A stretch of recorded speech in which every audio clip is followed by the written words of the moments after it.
अब झारखंड की बारी है। आरजेडी ने की है बैठक।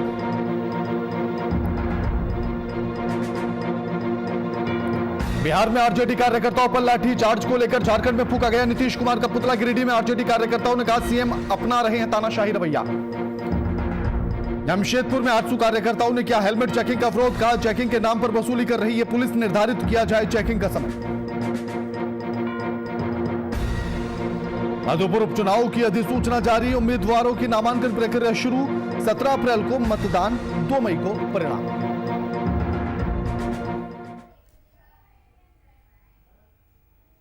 मधुपुर उपचुनाव। नमस्कार, मैं आपके साथ के राणा, वीआईपी न्यूज देख रहे हैं आप। मधुपुर में उपचुनाव होने हैं। ऐसे में मतदान की तारीख का ऐलान भी हो चुका है और परिणाम की तारीख का भी ऐलान हो चुका है। उसके बाद भी एक तरफ महागठबंधन है और दूसरी तरफ बीजेपी है। किसके सिर पर ताज सजेगा, किसकी तरफ से कौन उम्मीदवार होगा, और इसी को लेकर तमाम चर्चाएं और बहस है। पहले रिपोर्ट देखिए, फिर चर्चा करेंगे इस पर।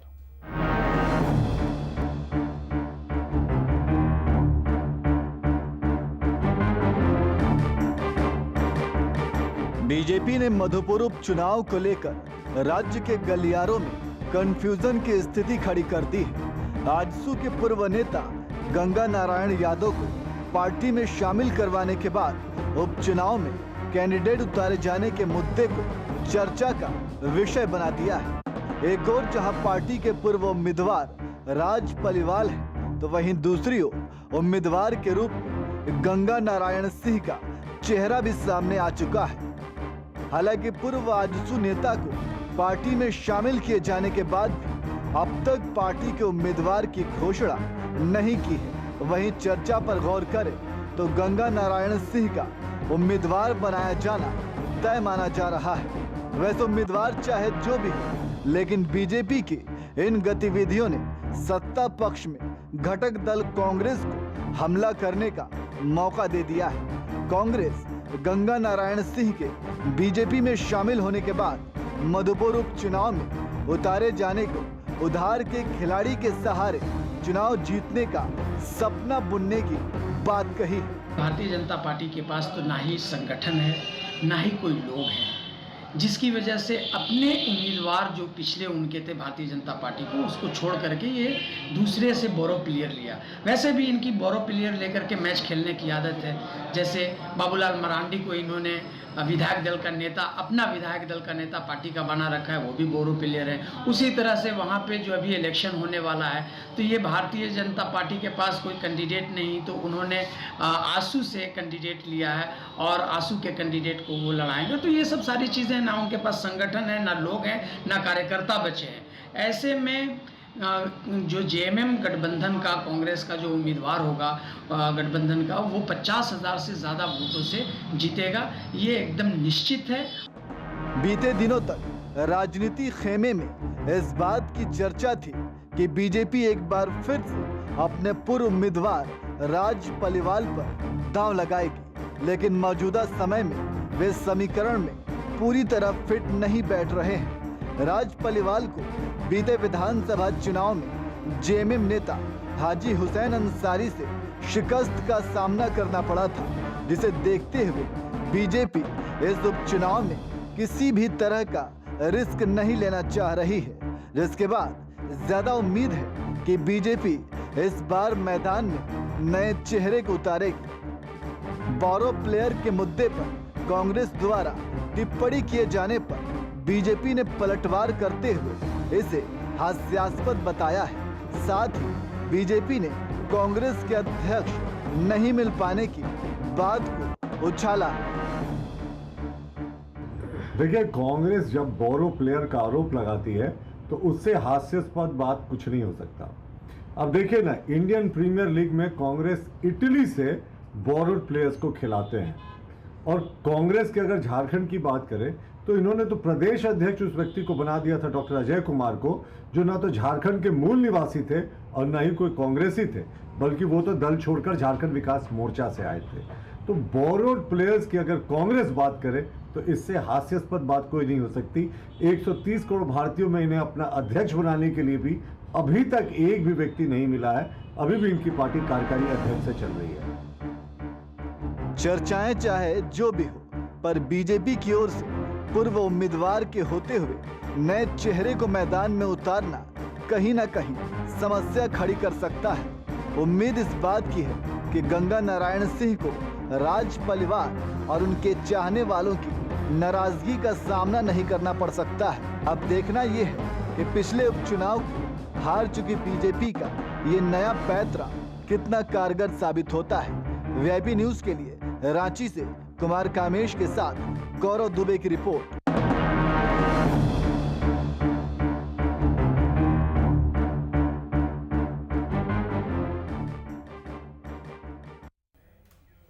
मधुपुर में उपचुनाव है और ऐसे में बीजेपी और जेएमएम के बीच सीधी टक्कर है।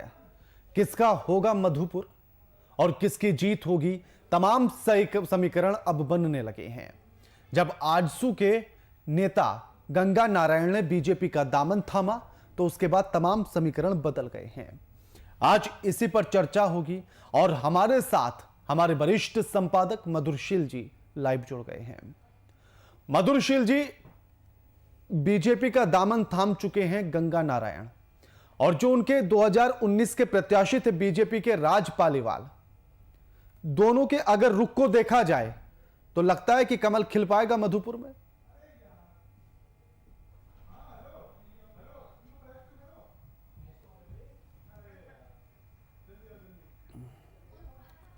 मधुपुर उपचुनाव की अधिसूचना जारी हो चुकी है। एक छोटा सा आंकड़ा आप सभी के सामने पेश कर देते हैं। 2019 में जब चुनाव हुए थे विधानसभा के झारखंड के भीतर, तो जेएमएम के विधायक बने थे हाजी हुसैन, 88,115 वोट लिए थे। दूसरे नंबर पर बीजेपी के प्रत्याशी राज पालीवाल रहे थे 65,046 वोट के साथ। तीसरे नंबर पर अपनी दमदार उपस्थिति को दर्ज कराते हुए गंगा नारायण आजसू के प्रत्याशी के तौर पर 45,620 वोट लेकर आए थे। अब ऐसे में जब बीजेपी और आजसू के वोट अगर एक कर दिए जाए तो एक तरफ 65,000 और एक तरफ 45,000 यानी कि आंकड़ा जेएमएम के प्रत्याशी से कई गुना आगे चला जाता है। और अब हमारे साथ हमारे वरिष्ठ संपादक मधुरशील जी लाइव जुड़ गए हैं। मधुरशील जी, गंगा नारायण ने बीजेपी का दामन थाम लिया है। उनके पुराने जो उम्मीदवार थे राज पालीवाल, अब अगर दोनों के हिसाब से देखा जाए या दोनों को एक कर दिया जाए तो मधुपुर में कमल खिल पाएगा। मधुपुर इस तरह का ऐसी सीट रही है देवघर जिले की जिसमें हाजी हुसैन अंसारी जेएमएम से और राज पालीवाल बीजेपी से, मतलब अल्टरनेट ईयर्स में वो जीतते हारते रहे हैं लोग। और ऐसा नहीं कहा जा सकता कि वो जेएमएम की सीट ट्रेडिशनल सीट है या बीजेपी की सीट है। राज पालीवाल भी वहाँ से जीतते रहे हैं, दिवंगत जो नेता थे जेएमएम के हाजी हुसैन अंसारी जो वो भी जीतते रहे हैं। अब समय काल परिस्थिति के हिसाब से समीकरण बदले हैं। अब जैसे आजसू ने वहाँ पिछली बार कैंडिडेट दिया था और बीजेपी से अलग करके चुनाव जो लड़ा था, तो जो परिणाम आए थे वो जेएमएम के पक्ष में गए थे। आपने सही आंकड़ा जोड़ा है कि 65,000 और 45,000 का जो ये मामला है, तो वो जेएमएम के कैंडिडेट से कहीं ज़्यादा वो संख्या होती है। अब जब साझा प्रत्याशी जिस तरह से पहले आजसू और जेएमएम बीजेपी एक साथ, मतलब राज्य विभाजन के बाद से ही दोनों का गठबंधन रहा है।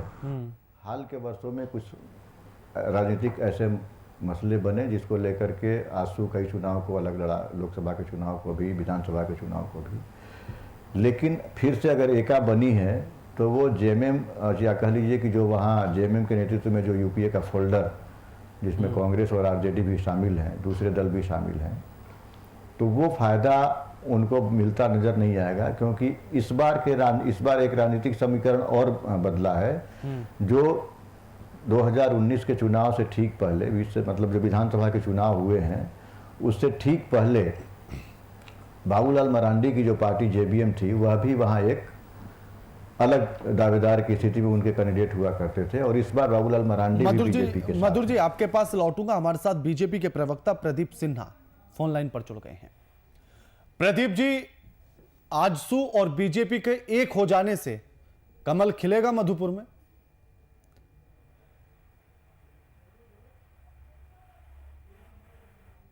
होता है तो जिस तरह से पिछले चुनाव में हम्म।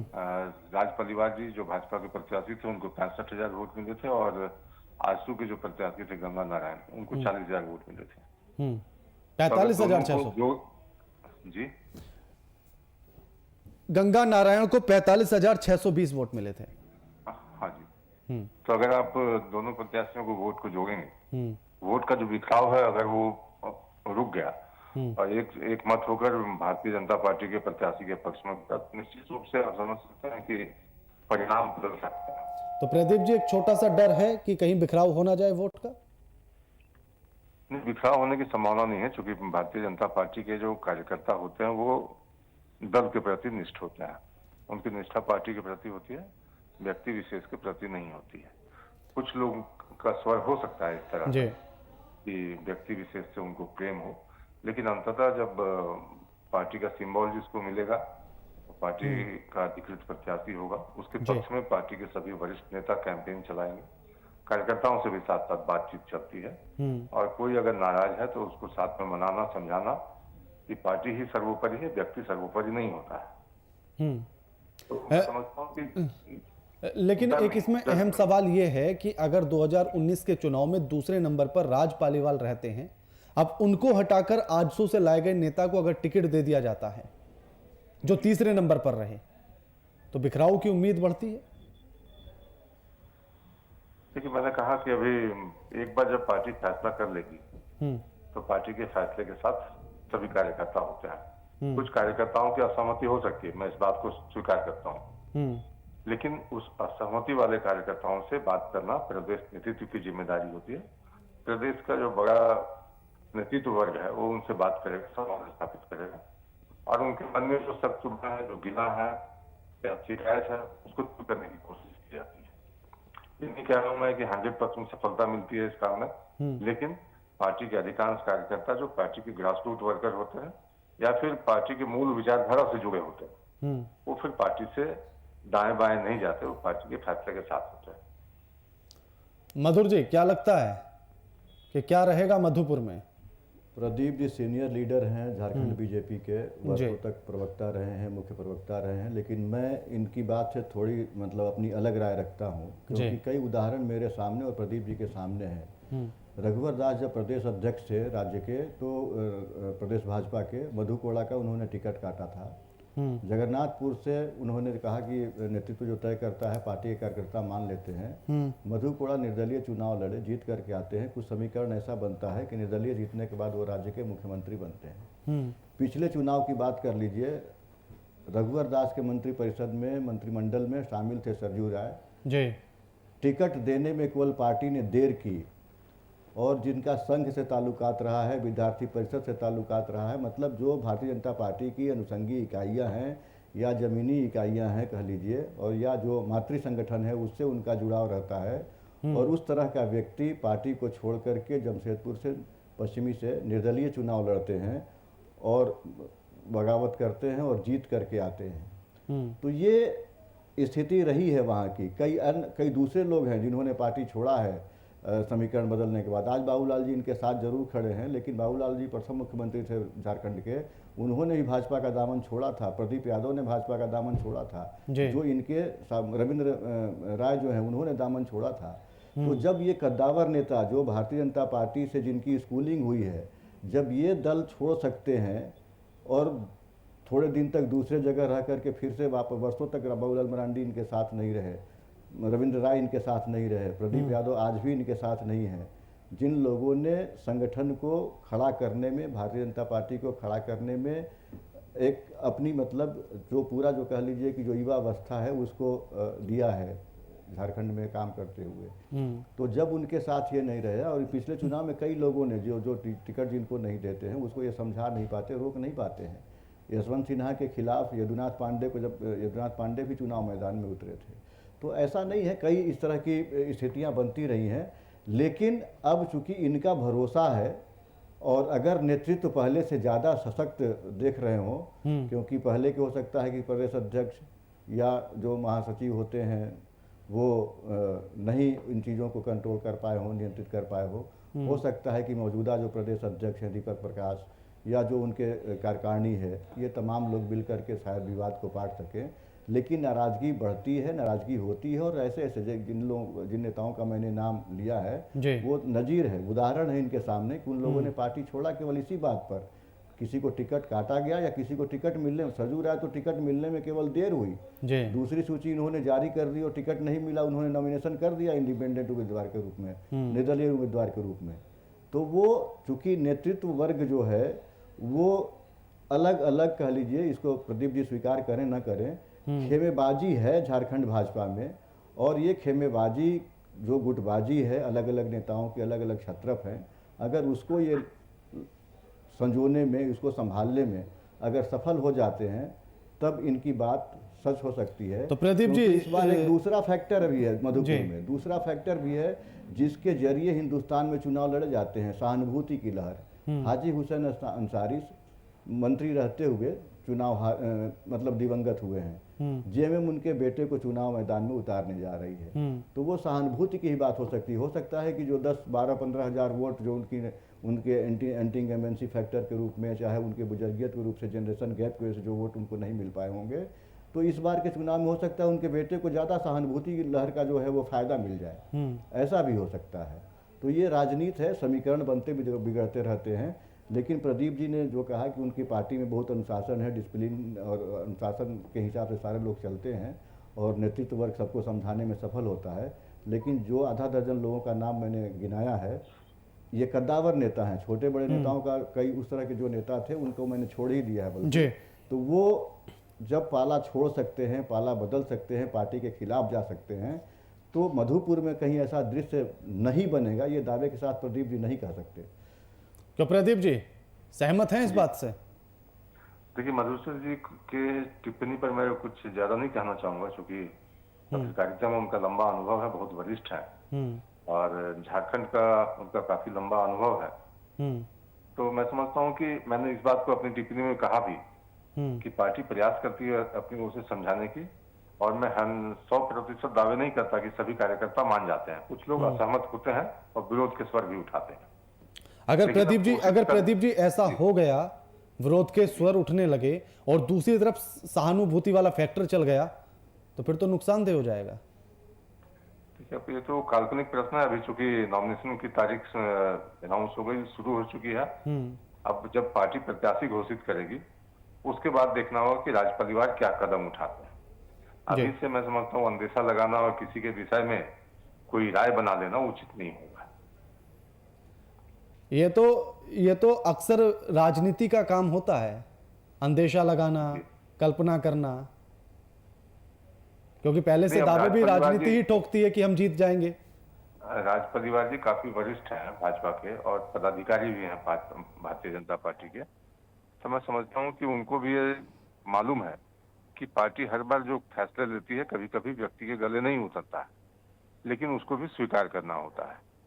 तो अब राज परिवार जी पर सारा कुछ निर्भर करता है। अभी तक चूंकि पार्टी ने कोई अनाउंसमेंट नहीं किया है कैंडिडेट का, इसलिए ये मानकर नहीं चला जा सकता कि राज परिवार जी को टिकट नहीं मिलने जा रहा है। एक बार जब अनाउंसमेंट हो जाए तब सारी चीजों पर मैं समझता हूँ विश्लेषण करना ज्यादा आसान भी होगा और तर्कसंगत होगा।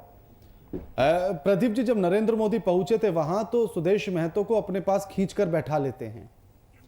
इस प्यार का, इस भाईचारे का, इस अपनेपन को किस तरह से देखा जाए? आपको याद होगा लोकसभा चुनाव के समय अमित शाह भी आए थे, तो उसी सौहार्दपूर्ण ढंग से मिले थे आजसू से। तो कहीं ना कहीं जो हमारा वर्षों पुराना एक गठबंधन है, तो गठबंधन के जो मुखिया हैं उसके प्रति हमारे मन में क्या सम्मान है वो सार्वजनिक रूप से भी दिखना चाहिए। अकेले में मिलते हैं वो अलग बात होती है, लेकिन सार्वजनिक रूप से भी मैसेज जाना आवश्यक होता है। 2019 में नहीं था ना ऐसा? देखिए, लोग विधानसभा चुनाव के परिदृश्य कुछ अलग हो गए। अब क्या कुछ हुआ मधुसूदन जी भी जानते हैं, आप भी समझते हैं, और सारी बातें मैं समझता हूँ मैं आपसे शो पर कह पाऊँ, ये संभव नहीं होगा मेरे लिए भी। बिल्कुल, यानी कि पार्टी लाइन्स तमाम चीजें हैं जो नहीं कही जा सकती हैं, क्यों प्रदीप जी? जी आप भी समझते हैं। बिल्कुल बिल्कुल, शुक्रिया प्रदीप जी आपका हमारे साथ इस चर्चा में शामिल होने के लिए। मधुर जी वो एकदम खुले तौर पर कह गए हैं कि सारी बातें तो नहीं कह सकता हूं मैं, लेकिन इशारा समझ लीजिए। देखिए राणा, जिस तरह से झारखंड की जो स्थितियां रही हैं या तमाम जगहों की जो राजनीतिक स्थितियां रहती हैं वो अस्थाई स्थावर नहीं रहती जी। और राजनीति में कहा भी जाता है, बोला भी जाता है कि अस्थाई न दुश्मनी होती है न दोस्ती होती है। तो अपने ज़रूरत के हिसाब से, अपने हानि लाभ के आकलन के हिसाब से लोग रिश्तों को तय कर लेते हैं, रिश्तों को बनाते हैं, रिश्तों को बिगाड़ते भी हैं। अब चूंकि आजसू जो पार्टी है, सुदेश महतो उसका नेतृत्व कर रहे हैं वर्षों से, और राज्य विभाजन के बाद से वो पार्टी के सुप्रीमो बने हुए हैं। लेकिन उस पार्टी का फैसला जो है वो सुदेश महतो खुद ही लेते हैं। दूसरे नंबर के अगर लीडर हैं चंद्र प्रकाश चौधरी, तो उनके पास कुछ अधिकार हैं। बाकी तीसरा व्यक्ति ऐसा कोई नहीं है जो ये तय कर सके कि वहाँ क्या करेंगे। तो अगर सुदेश महतो अगर कुछ तय करते हैं कि वो सीट बीजेपी की थी, बीजेपी के पास जानी चाहिए या उनके कैंडिडेट के पास जानी चाहिए, लेकिन जो राजनीतिक समीकरण है वो बीजेपी के पक्ष में है, क्योंकि आजसू का उम्मीदवार कभी वहाँ से जीता नहीं है और जो बीता हुआ चुनाव है उसमें 65,000 वोट किसको आए थे? वो बीजेपी के कैंडिडेट को आए थे। 45,000 वोट किसको आए थे? आजसू के कैंडिडेट को आए थे। अब जेबीएम भी इनके साथ मर्जर हो गया, बीजेपी में विलय हो गया बाबूलाल मरांडी की पार्टी का, तो बीजेपी वहां और भी प्लस की स्थिति में आ गई। तो जो राजनीतिक दावे प्रतिदावे होते हैं उसके हिसाब से बीजेपी की दावेदारी वहां बनती है। लेकिन चूंकि गठबंधन इनका टूटा था सीट शेयरिंग के नाम पर, कुछ और भी मसले थे, इनके अंदरूनी मसले थे, उसको लेकर के, कुछ नेतृत्व को लेकर के राज्य में, तो इन तमाम, जिसको प्रदीप जी नहीं बोल पाए, सुदेश महतो चाहते थे कि मुखिया को कोई और हो और बीजेपी ने किसी और को बनाया। तो ये तमाम इनके राजनीतिक मसले थे उस समय। अब तय करना है बीजेपी को कि बीजेपी के पक्ष में राजनीतिक समीकरण तो है, लेकिन गठबंधन जो फिर से बन रहा आजसू और बीजेपी का, अब सुदेश महतो के साथ उनकी बात किन शर्तों पर हुई है, और उनके प्रत्याशी जो थे पिछले चुनाव में वो बीजेपी का उन्होंने अगर दामन ये क्या मधुर जी, ये कुछ अटपटा सा नहीं लगता है कि अगर आजसू और बीजेपी साथ हो ही गए हैं तो उनकी तरफ से नेता का बीजेपी में आकर शामिल होने की जरूरत क्या थी? आजसू के नाम पर भी खड़े हो सकते थे और समर्थन बीजेपी कर सकती थी।